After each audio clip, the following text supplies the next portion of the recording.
Ladies and gentlemen, I'd like to now introduce our second speaker. His achievements include the honour of the Australian Defence Medal Award after 7 years with the Army Reserve. His qualifications include a Doctor of Philosophy in Laws from the King's College London, London University, and a Masters of Labour Law and Relations from the University of Sydney. He is a barrister at law and an academic. He has been a strong supporter of the Assyrian community and continues to support the establishment of an autonomous Assyrian region in Iraq. He is here to speak on the geopolitical realities of establishing an Assyrian homeland. Please welcome to the stage Dr. Hugh McDermott, Member for Prospect.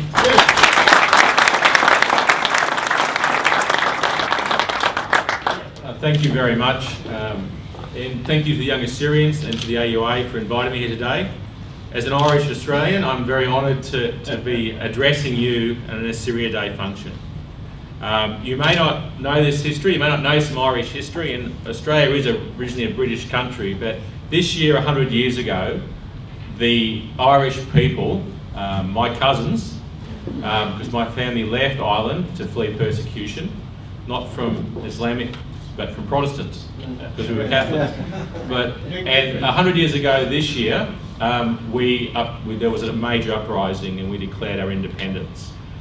It was put down rather rapidly by the British, and we then fought for the next few years the War of Independence until we finally had our own homeland.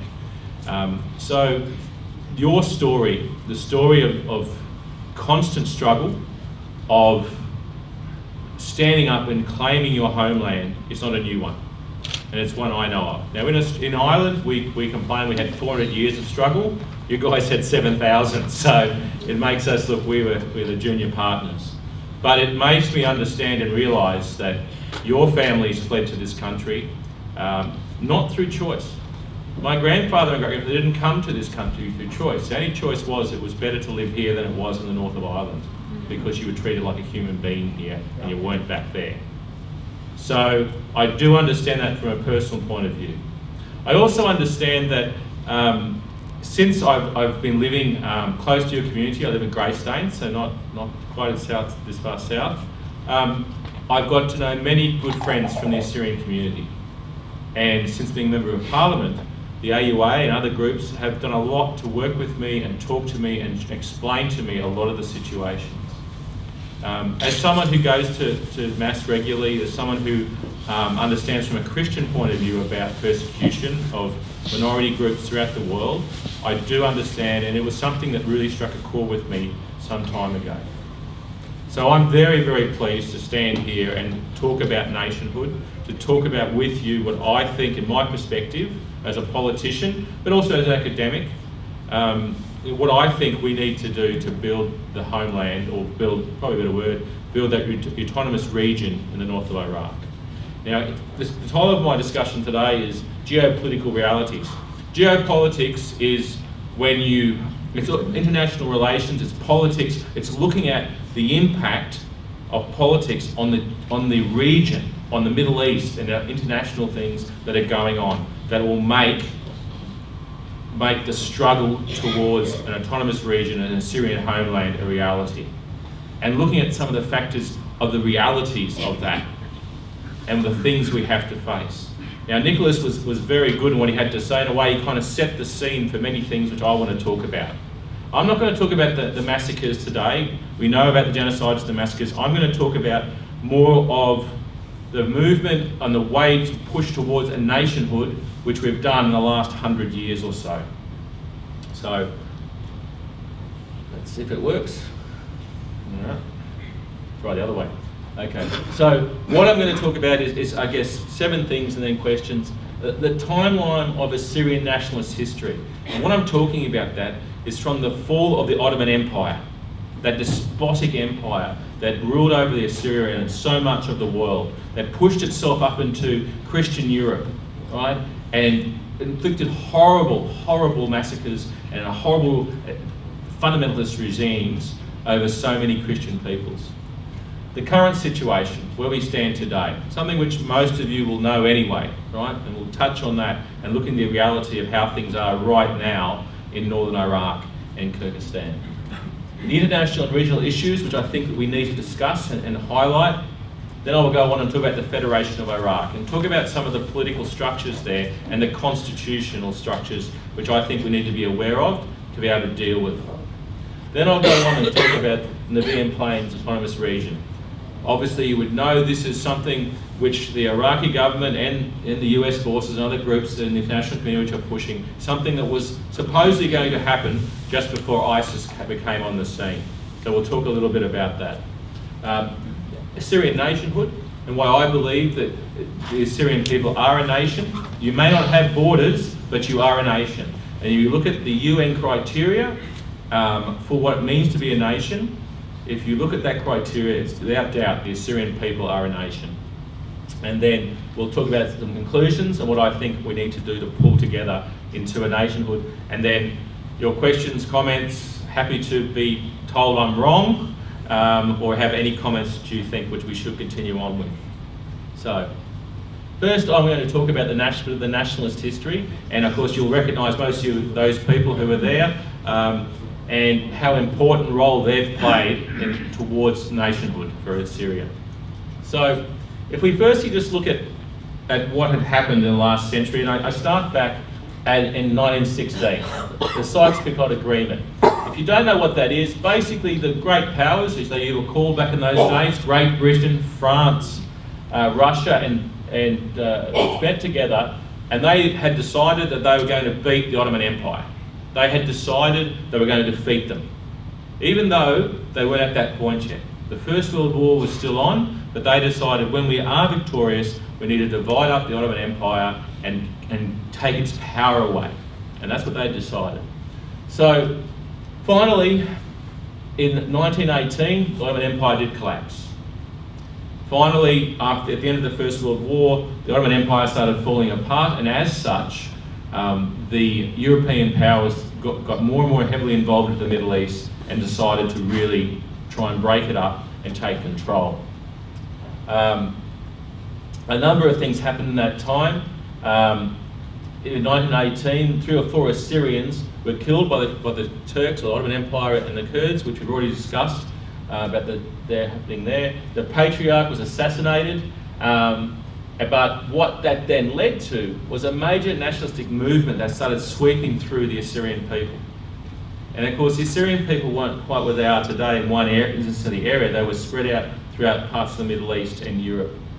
And in 1919, the peace conference, the First World War had finished, and the Allies sat together and worked out what they were going to do after they defeated the Germans, after they defeated the Ottoman Empire and the Italians and others.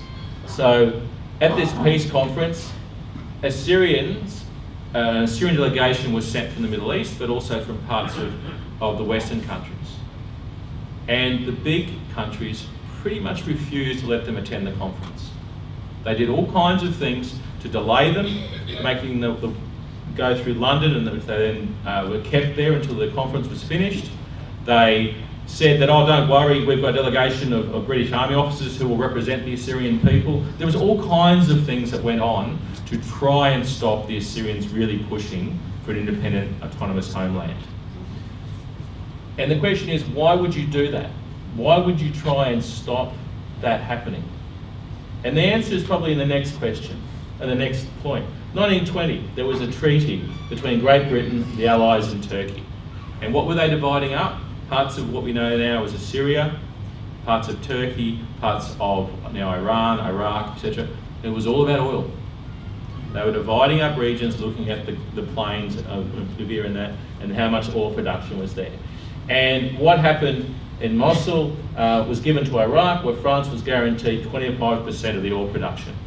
So this is really what they were dividing up, even as far back as 1916. They were looking at the money. They were looking at where the resources were. Because countries like France and Britain and others were still empires. And so any involvement in the Middle East meant that they had to expand their empire. The empires were there. And they looked at the Assyrians as them, oh, that's good and nice, we'll ask for their support, for, to fight the Turks, to do other things like that, but really what we want to do is control the oil. Then in 1922, once again, the idea of what actually happened, who controls Mosul and the Nevian region, was re-examined because Turkey was complaining that they wanted that region. And they wanted the region because of the oil and resources there, natural gas and other things, agricultural land. Further discussions were held in Constantinople in 1924, and the Turkey declared that the Assyrians were welcome to live in the previous lands of Turkey because most of them had got out of there. A lot had left and got into Iraq because the British and French were there, and as such there was better protection from what was happening with the Turks. But Turkey, because they wanted control of the area, because they wanted the oil, other resources, said, no, the Assyrians can live here in harmony, there won't be a problem. Of course, pretty much everyone knew that was just not true. It was about control. So by 24, Britain declared Mosul belonging to Iraq, and the Christian Assyrians needed protection from Turkey. So the British finally said this. They said they needed to protect it. And the photos you saw before, which were taken by the Aussie diggers, which was showing the genocide had happened. Everyone knew about it. To deny it was just not facing reality. And the British realised that if Turkey took more control of Assyrian areas, especially in the north of Iraq, that would lead to further pogroms, further massacres. So by 1924, Britain requested for the League of Nations. The League of Nations is now called the United Nations. That was the original name, League of Nations, requesting that they look into the issue of the borders between Iran and Turkey, because continuing on, the Turks continue to try and take territory in northern Iraq, and this had a major impact on the Assyrians. The League of Nations presented its findings and suggested the importance of protecting the Assyrians if they were to return to Turkey, their freedom, reimbursements for all their losses during the Great War, and the full authority of the Patriarch over his people. Recommendations were not approved and were then referred to the International Court of Justice in The Hague. So the United Nations had basically said, yes, the Assyrians are an independent people, they need to be protected so they're not under attack from the Turks or any other group, and that was the recommendation of the findings. Then the wider United Nations body said, oh no, we can't accept that, and they referred it to the courts, International Court, that had just been set up.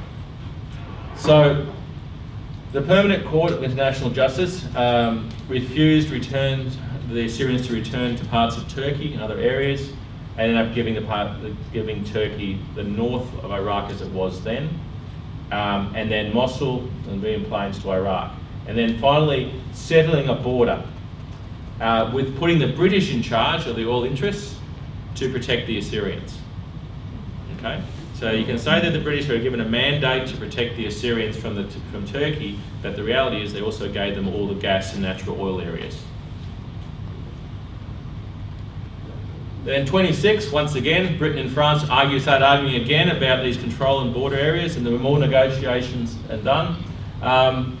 And the Assyrians ended up being scattered, they worked out, were scattered not in the north, but all over Iraq, which was contradiction, and parts of Turkey and Iran and other areas, as we've already heard, and that was in contradiction of what the UN had instructed to happen. But once again, no one then went and enforced the UN orders. The Permanent Court of The Hague in 1927 requested that Britain and Iraq fulfill their obligation towards the Assyrians. So they actually, UN said back then, right, Britain has to protect and make sure the Assyrian people are protected from any other group, whether it be the Turks or any others, and the Iraqis also have to make sure of that too in the north of Iraq, and they have protected autonomous people. Problem with the League of Nations back then, United Nations, they had no way of really enforcing these things, and so they just didn't happen. There were further treaty obligations and petitions ratified by Britain and Iraq, and more the Assyrian leadership, both the Patriarch and others, were petitioning through mandates and demanding that the Assyrian people be given an autonomous homeland and they be protected. And they have rights of oil and gas and taxes and other things, so they could fund this Assyrian region in the north. Continuing on, in 1932, in 1932, the League of Nations again granted the Assyrians their rights to a community in Iraq with local autonomy. So 1932, they were saying, the United Nations were saying, you've got this or support it. But once again, they didn't enforce it, and nothing happened. Once again, the Assyrian Patriarch went in 1933, and this continued on, backwards and forwards.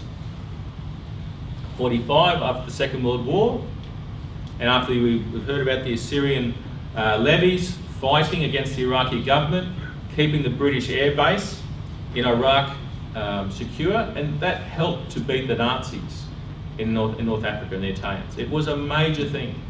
So you would have thought the British and the Allied powers would then support the Assyrians for a homeland, which they did.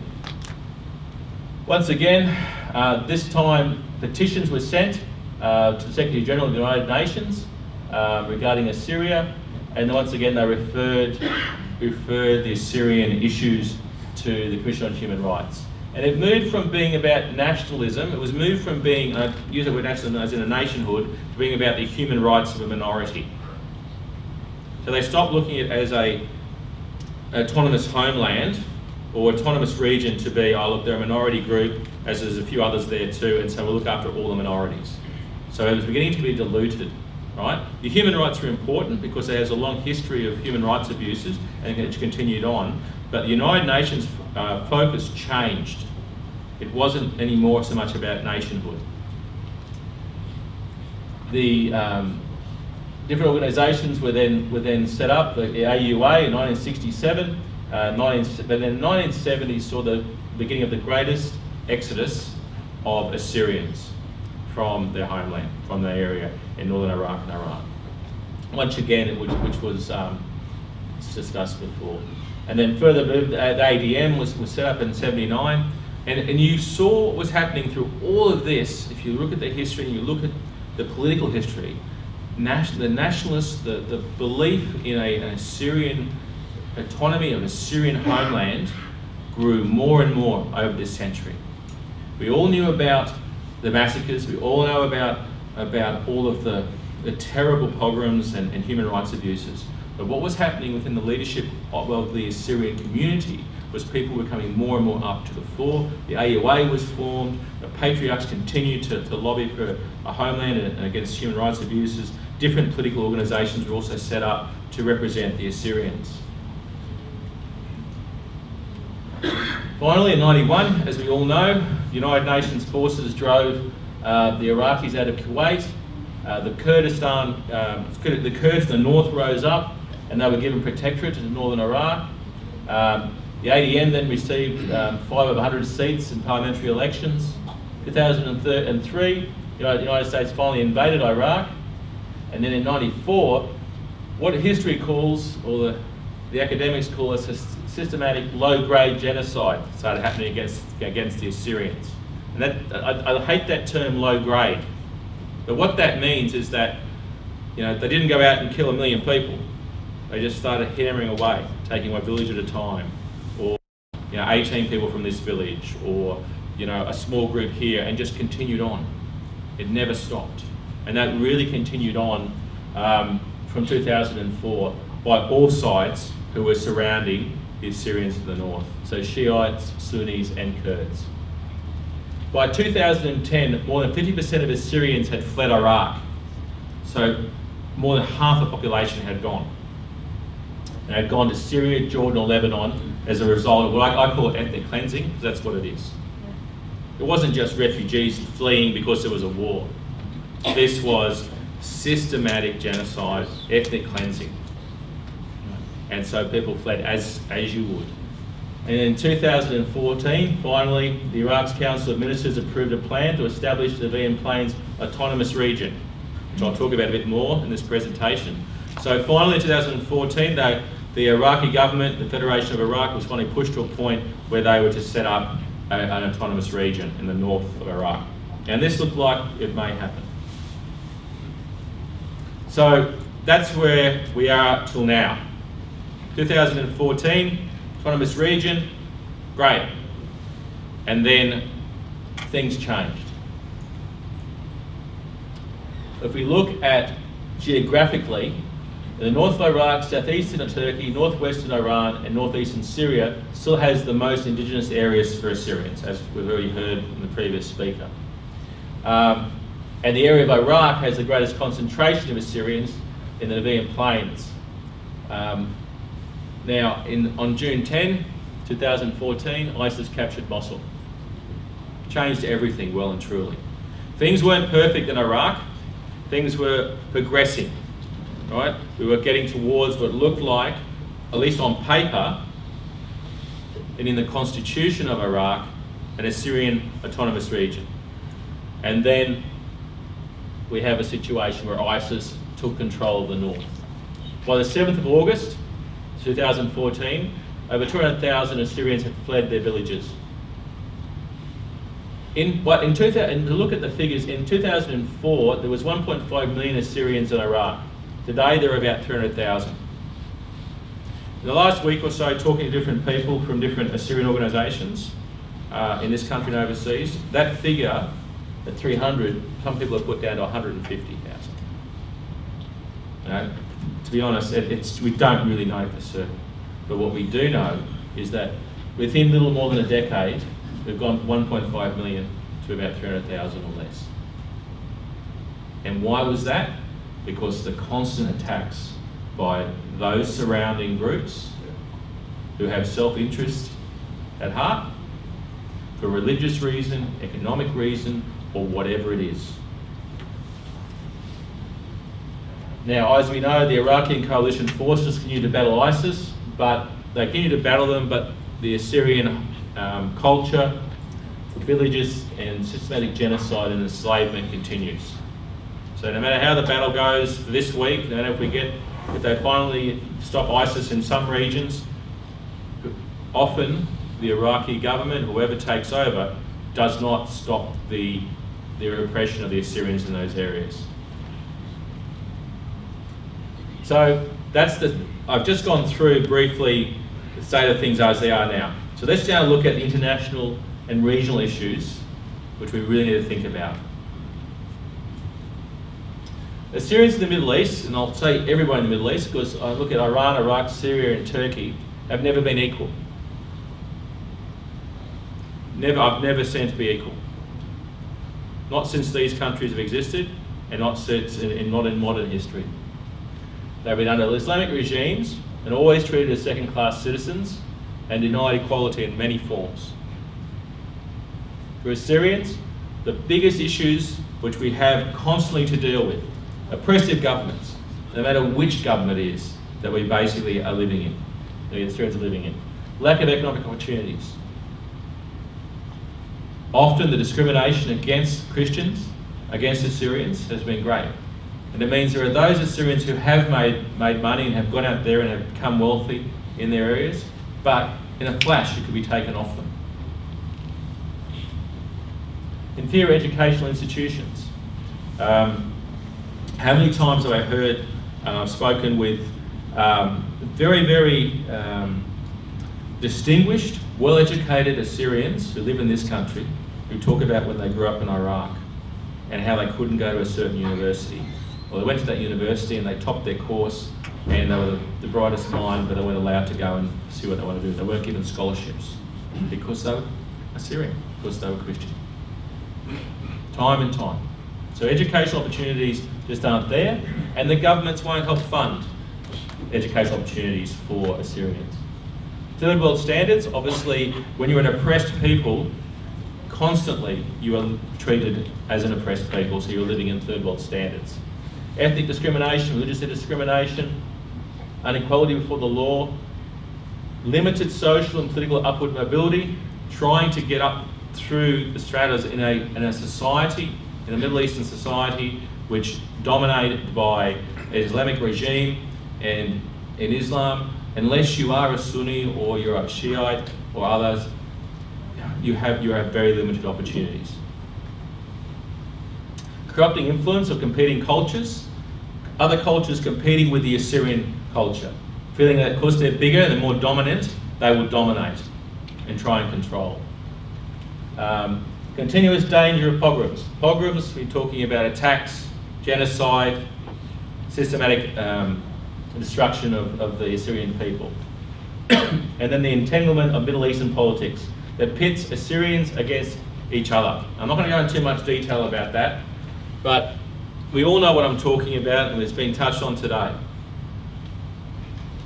For a nation under siege, for a people under siege, division is death. Simple as that.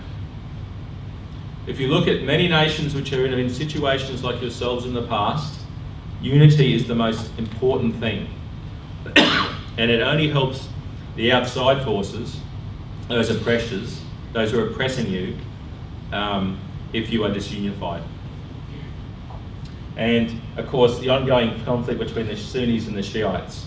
And as we know, in Iran, Iraq, and backwards and forwards in the Middle East, that is just a constant and has been for hundreds and hundreds of years. Now, the Assyrian quest for political identity in their homeland must be relevant to the domestic and local policies of the government in Baghdad. That's where we are at the moment.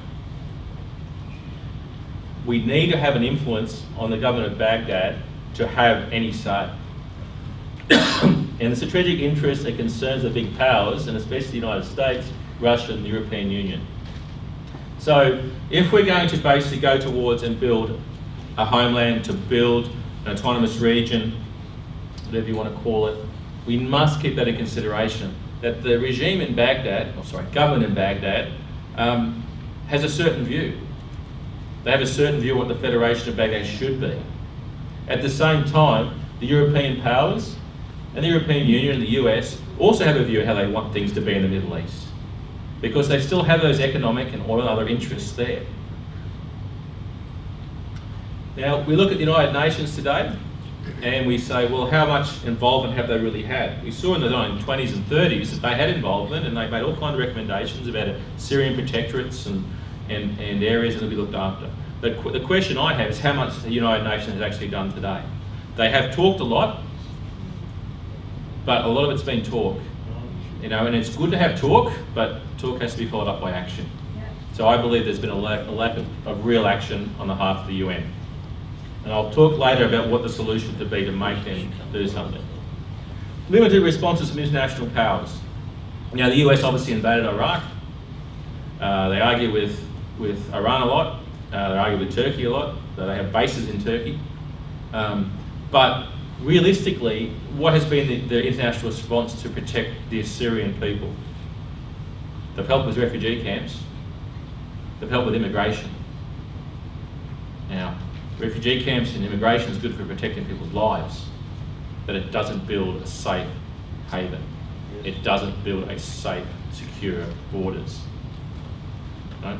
All right, they've helped to attack ISIS, which is great, and there are troops on the ground, and Australia has sent troops, and other countries have sent troops, and that's good.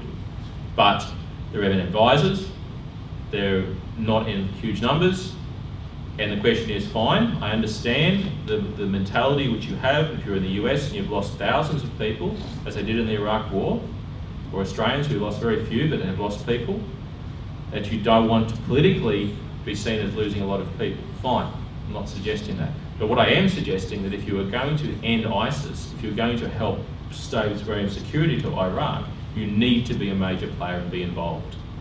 And the international community hasn't done enough. And another one, lack of support from regional nations. Turkey only gets involved when someone attacks them. And usually, they don't get on well with the Kurds, but who's the greater enemy? So they bomb ISIS and they bomb the Kurds who are fighting ISIS.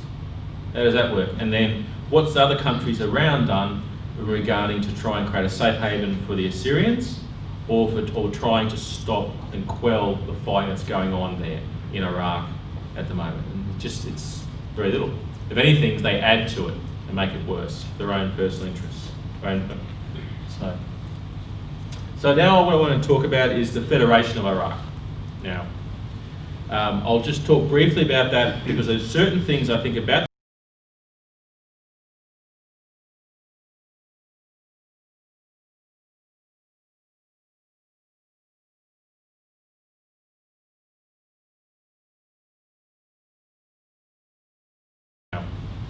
I'll just talk briefly about that because there's certain things I think about the Federation and what it means in a federation, which we need to consider and keep in mind when we're dealing with this. Now, after the First World War, the efforts of the Assyrian nation building concentrated in Iraq, since Iraq became the first Middle Eastern country with a significant Assyrian population in many years. What I mean is that the Assyrians were spread out, but you had all kinds of problems happening with the Turks and the genocides and all kinds of things going on. You had some issues with the Shiites in Iran, but it was better for the Shiites than it was with the Sunnis. But you did have a French and then British protectorate in the north of Iraq. So a lot of people concentrated there. And so it became more and more the geographical centre of the Assyrian people, the population. However, because Assyrians were saying, okay, we're now in this area, but we want our own nation, we want our own autonomous region, you had a situation that the Iraqi government at the time, which I think was monarchist at the time, wasn't happy with that. They wanted the Assyrian people to be subjects and be under their control and do what they wanted to do. Simple as that.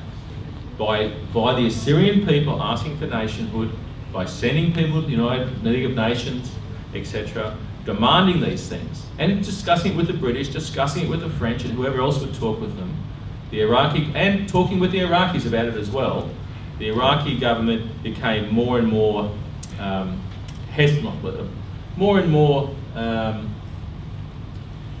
hostile towards the Assyrian people. Okay, totally unjustified in my opinion, but that's where I believe they were coming from. Now, you also had a situation where there was internal splits, and that's why I talked about unity before, within the Assyrian people, based on all kinds of different political and religious and other reasons. So there wasn't that strong unity that was so needed. And so because of that, what happened is that the Iraqi elite, I'm talking about the leadership of their government and their military, imposed their culture on the Assyrian people and their control, because you couldn't fight it. You were too divided. So you didn't have the arms to fight it, you didn't have the actual political leadership to fight it either, and that was a problem. So this happened with the monarchists, and when the monarchists were overthrown, then the Baathists did the same thing. They continued to divide up the Assyrian people. Then after the Gulf War, the United Nations finally set up a safe haven in northern Iraq, and it was supposedly for the protection of Assyrians, Kurdish and Turkmen and other minorities in northern Iraq, okay? Whilst at the same time recognising the integrity of Iraq. So it wasn't they set up the Kurdistan region, the KRG, with the belief that part of it would be used to protect minorities. And this goes back to what I mentioned before. We weren't talking about nationhood. They weren't talking about protected safe haven. They're talking about protecting all minorities in the north. So the Assyrian population was lumped in with the other groups, Yazidis and other groups. And then finally, in Article 116, it states in the Constitution of Iraq, the federal system in the Republic of Iraq is made of decentralised capital, regions and governorates and local administrations. It is the main provision establishing Iraq as a federation and enshrining federalism as a defining feature of its political landscape. So what we mean by federation, we can look at it like Australia. Australia is a federation. Australia was before Australia existed, there were just colonies. Queensland was a colony, New South Wales was a colony, West Australia was a colony. In 1901, all those colonies formed themselves into states, and then the states came together as one federation. The Iraq Constitution, the whole system of Iraq is based on a very similar principle. So what that means is that the Assyrian regional area, the safe haven, could become a state and should become a state of a federation of Iraq. If so, that's how the Assyrian people say, or if that's what they want. So there is no reason why they can't be part of a federated state within a larger federation. Simple as that, with autonomy and self-control and protection. Because the Constitution says it can. And as I say there, any type of solution like this has to show that there is protection for the Assyrian population and identity. A safe haven or autonomous region needs to be carefully delineated with the area of historical Assyrian villages. So if you read some of the history, in the early 1900s, after the First World War, the British and others talked about establishing an Assyrian homeland, but not necessarily in the north of Iraq. They talked about picking up all the Assyrians and moving them to different parts of the world and giving them a homeland. Of course, the leadership amongst the Assyrian community said, that's insane. Why would it? We have been here for 7,000 years. We don't want to go anywhere else. Let's get our borders sorted out here in an autonomous region here. So that's what needs to happen in Iraq. And part of Kurdistan and other areas. That needs to happen there. And the one thing we need to keep in mind is that if we are going to go and set up a new homeland, the Western powers believe that for their own security and for their own interests, that Iraq as it stands today needs to be kept in its present borders. It can't be broken up. They still believe that what went back to was at 1916, with the agreements then, that the borders that were set up then by the French, the British and the Russians should stay the same, basically. And keep that in mind. So if you argue, oh no, look, we'll break away, we'll set up a whole new Assyrian homeland, we'll break away from Iraq, it won't get any support from the international community, because they believe that if you do that, Iraq will attack and the Turks will attack and we'll have all those problems all over again.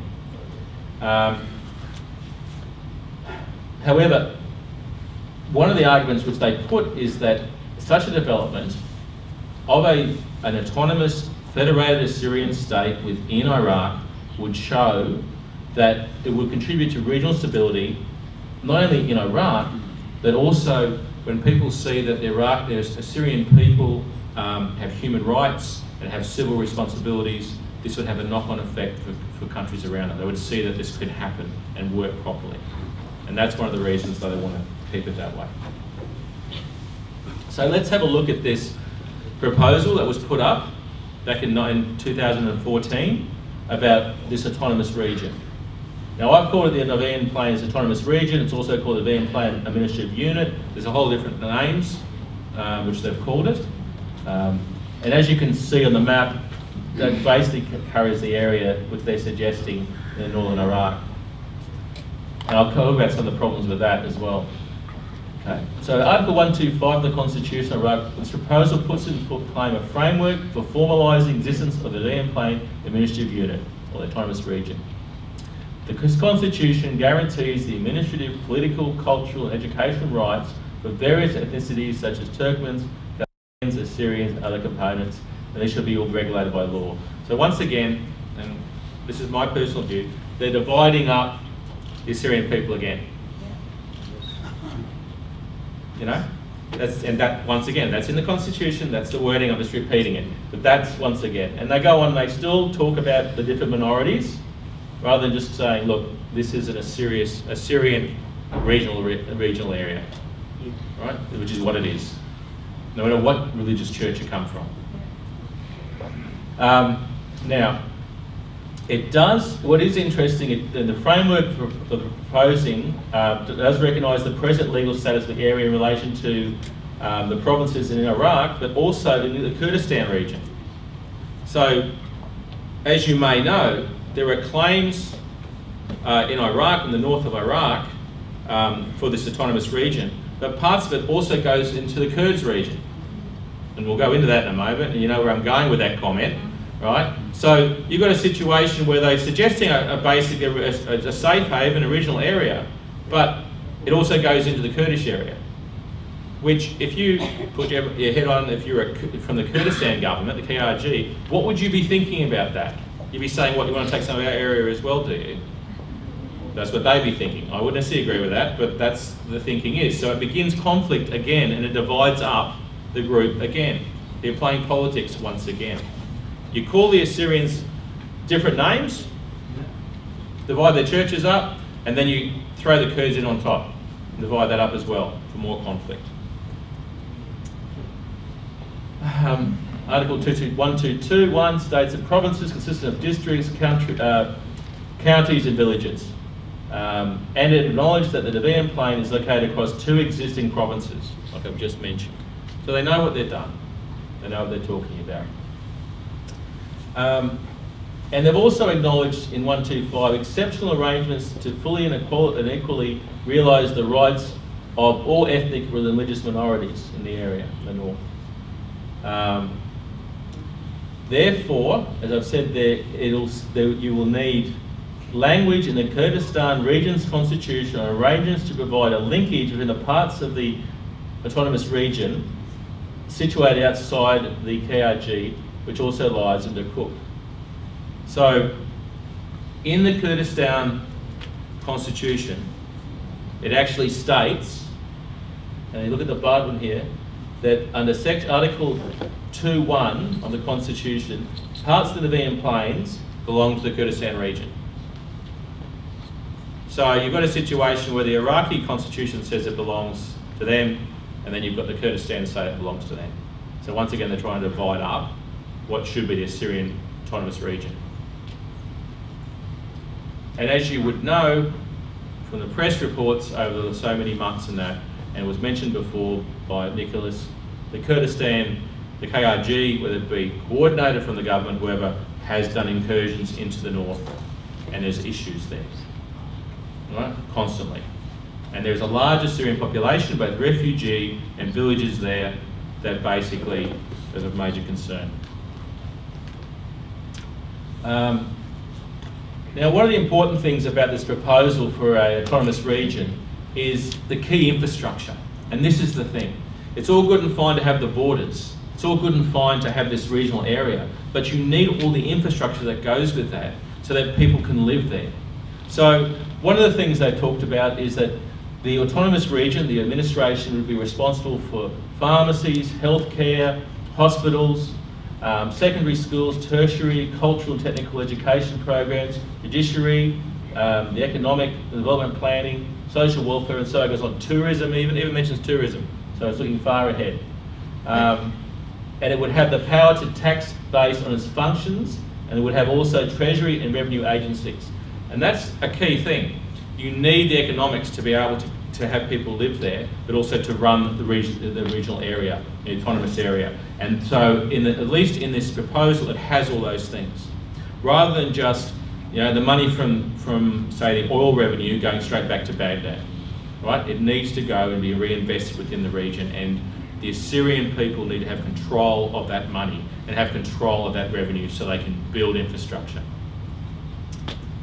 And don't forget, there's so much untapped oil and natural gas that's in the Nevian Plains, and plus a great deal of agricultural lands and area which can be used for this new regional area.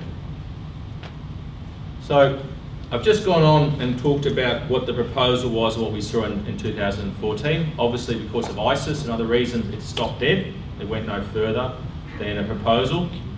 So the question is now, what will it mean for Assyrian nationhood?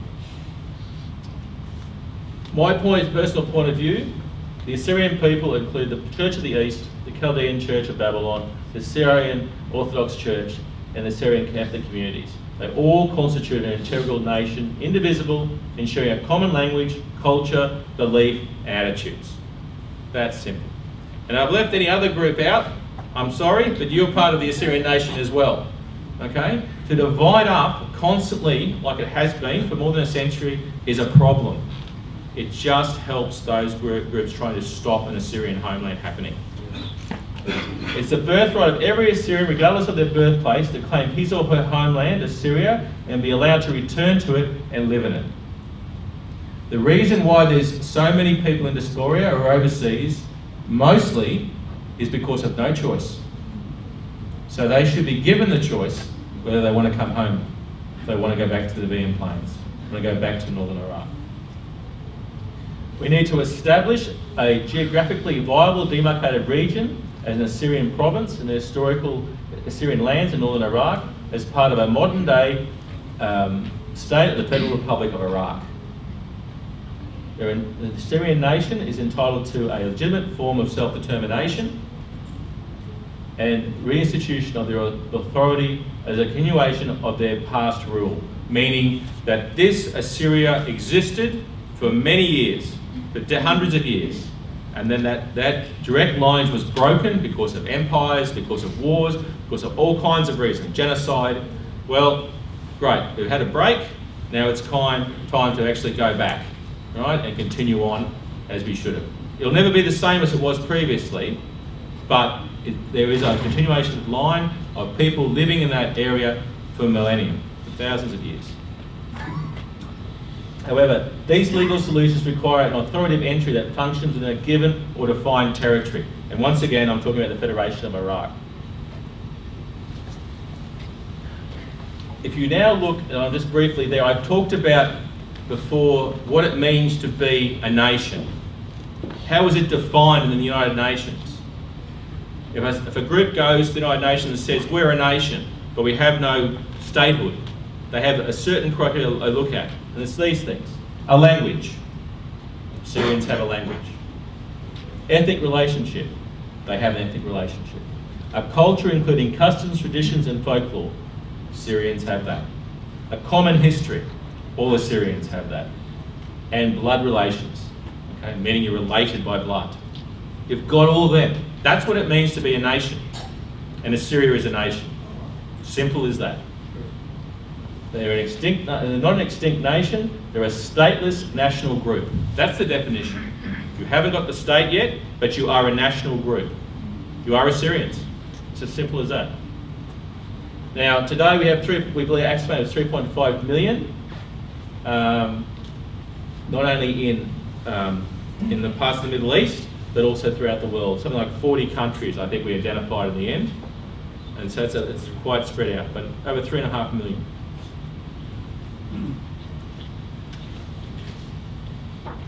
Okay. So, as I mentioned before, self-determination for indigenous Assyrians to reside in their homeland, and self-determination for the dispersed Assyrians who play an equal role. So you would give nationhood to everybody who's classed themselves as Assyrian, not just those living in northern Iraq. If they're living in Australia, if they're living in the US or Canada or Germany, wherever they are, they all can basically become Assyrians. And I know that this has happened before, because I'll go back to what I talked about 100 years ago in Ireland. When my great-grandparents left the country, and grandparents, we couldn't vote because of our religion. We didn't have a parliament. Everything was dictated by the English in London. So we couldn't even speak. Did you know that Ireland had its own language? It had Irish, right? We weren't allowed to speak it when they came here. All right, very similar to what happened with you. So when Ireland was finally formed into a republic and we got our independence, one of the first thing the government did was said, right, if you identify yourself as being Irish, if you can show direct bloodlines or lineage, right, to your grandparents and that, put the paperwork in, we'll give you Irish citizenship. And they did. The tens of thousands of Irish people who live, or more than that, who live overseas. Same thing could happen with the Assyrians once the regional autonomy is actually established. So, what's prevented there being a national homeland so far? Why haven't we got an Assyrian homeland or Assyria's autonomous region? My opinion, firstly because of the West, both Russian and Western opposition to secular identity formation. They wanted Iraq to exist in those borders as they created back in 1916. They didn't want any changes with that. There is the competition between European powers to patronise the Assyrian people. So meaning, yeah, come and be a British levy, come and fight with the Russians against the Turks. I mean, they did all these things, right? And promised all kinds of things, but they wanted control. So to give full independence means they would never have full control. And to be honest, the failure of the Assyrians' attempts to collectively participate in representation in political institutions in Iran, Iraq and Turkey. Now, that comes down to leadership. And that changed, the AUA was set up, things were moved on, and it's a very different position as we are now. But there are still divisions amongst the political groups within that. But prior to those times, and I'm happy to be guided, either the Assyrian people didn't actively participate in the political process, or just weren't allowed to. Simply, probably just weren't allowed to because you're Christians, which is probably the grain of belief. And I would still argue that Iraq does not view Assyrians as part of their society even today. They're prepared to give an autonomous region, it appears, but I would still question just how integrated and how much that means, and how much respect it means for the Assyrian people. Maybe it's time to change those borders that were set up in 1916 and expand the Assyrian area, but we know, as I mentioned before, that Western powers think the integrity of Iraq is too important for regional security. So, I'll wind up now, give my conclusions, what I think needs to be done.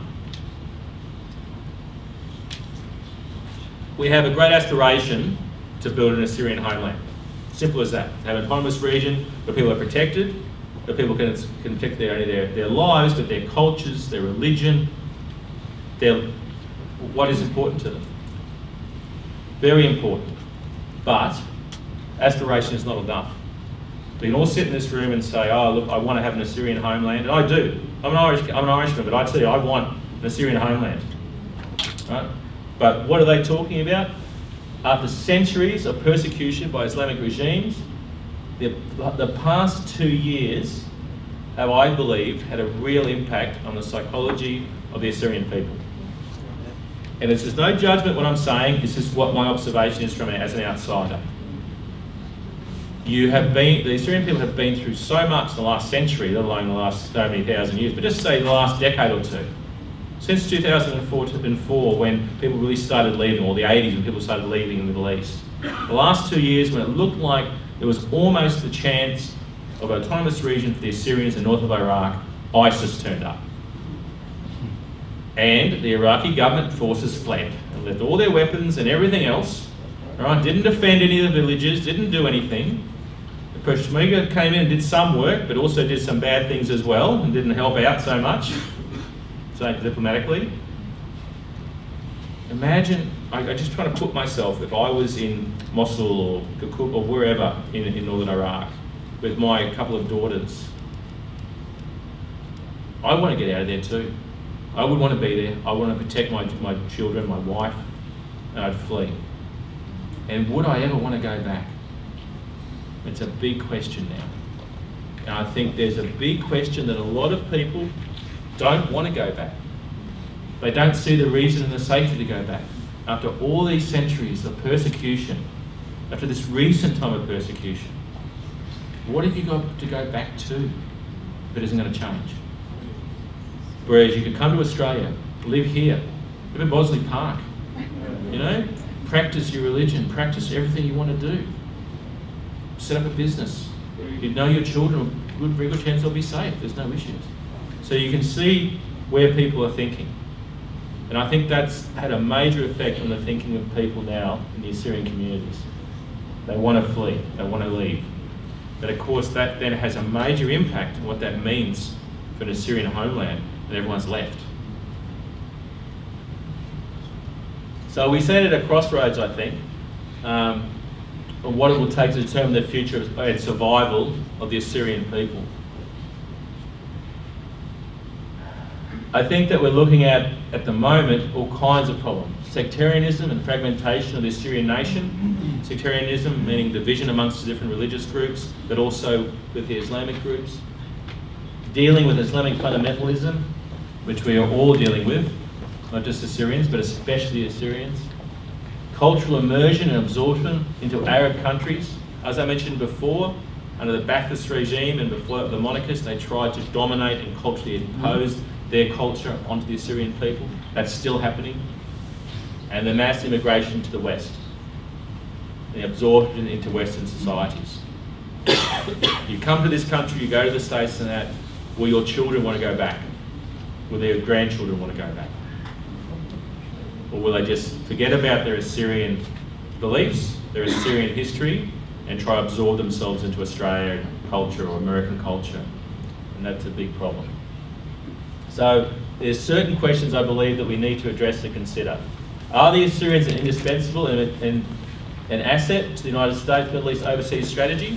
Are they? Are they an integral part of US overseas strategy at the moment, Middle East? Do they possess the capabilities such as manpower and other resources that may provide them to prestige and power to influence the flow of events in the region? Do we have that? Are they eligible and qualified to be considered as an alternative buffer that can counterbalance and quell unfriendly fundamentalist upheavals? Do we have that? Now, I haven't got answers to these. I think in my own mind, some are yes, some are no, but there's questions we need to decide. And what the answers to those are directly impacts on what we can do or can't do. So, this is what I think needs to happen. Firstly, Assyrian leaders need to collaborate and actively participate in the ongoing joint efforts to transform Iraq into a representative democracy. It's a long way away, but I don't think we have a choice. And we could argue that they also have to do the same in the KRG and the Kurdistan regions as well, to participate and negotiate. I think attacking them all the time, fighting with them all the time isn't going to achieve anything because we haven't got the power. If we had the power, then, but if we have to negotiate, we have to be firm about what we want as a united group. It was put to me that we should set up an Assyrian protection units, which you've done, which I think are good, but they're not very big. They're not big enough. There's not thousands and thousands of troops in it, and that's an issue. Also, someone put to me that, okay, you set up an Assyrian army, right, to defend your borders. Who are you fighting? You're going to fight the Iraqi government? Kurdistan government? Turks? Everyone. ISIS? Everyone? Bit of a problem, really, because a lot of those countries are recognised as nations under the UN. You know, there's issues there, right? Because you're a federated group within Iraq. So a solution to it possibly is a United Nations security force, the Blue Helmets. I'm not talking about tens of thousands of Blue Helmets coming in, but a security force like you've seen in, say, the Golan Heights, in Lebanon, and other Cambodia, other places of the world, which provide and monitor security and protection when there needs to be protection. At the same time, they come in, they monitor safe haven, they also provide local police training and support for the rule of law.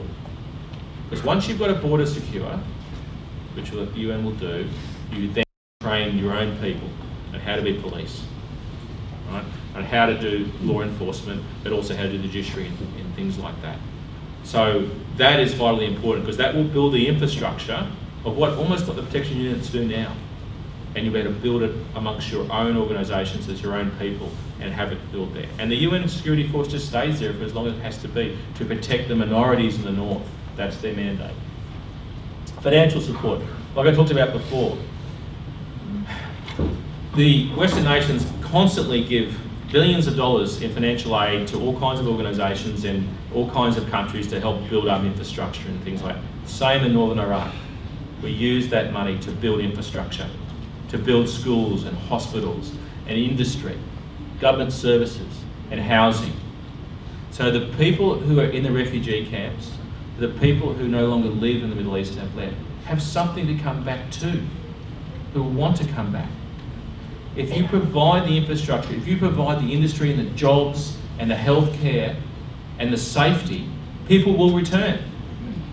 Simple as that. The reason why most people in other countries is because that's where the safety is and the healthcare and the education and the jobs.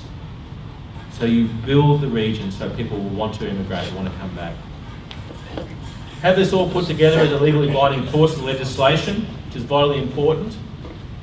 However, we must do this, and we must do it now. We must move forward now. Otherwise, the way things are dwindling, unless we bring in full civil rights into the homeland, the nation is over. It's not going to happen. It needs to happen. We're at that real crossroads now. Because if these things aren't moved forward in the next decade, there will be nothing. So in order to survive, like I've said in my last point, we must unite under one Assyrian identity. It is the only identity that we can help to transcend the differences between all people of Assyrian backgrounds and speak with one voice again, and bring their attention to the world and regain the place amongst the nations. And that's the way to do it. That is the only way to do it. So that's me. I hope I haven't bored you with what I've had to say. It's vitally important that we're unity be put forward amongst all Assyrians. It's as simple as that. And we need to do that. And put aside the things that don't really matter, because they don't. What matters is the survival of the Assyrian nation and the building of an Assyrian nation. And the only way we will do that is to deal with the political realities and put in place pragmatic solutions to make these things happen. So thank you for today. Thank you to the AUA and Young Assyrians. I hope you've enjoyed it.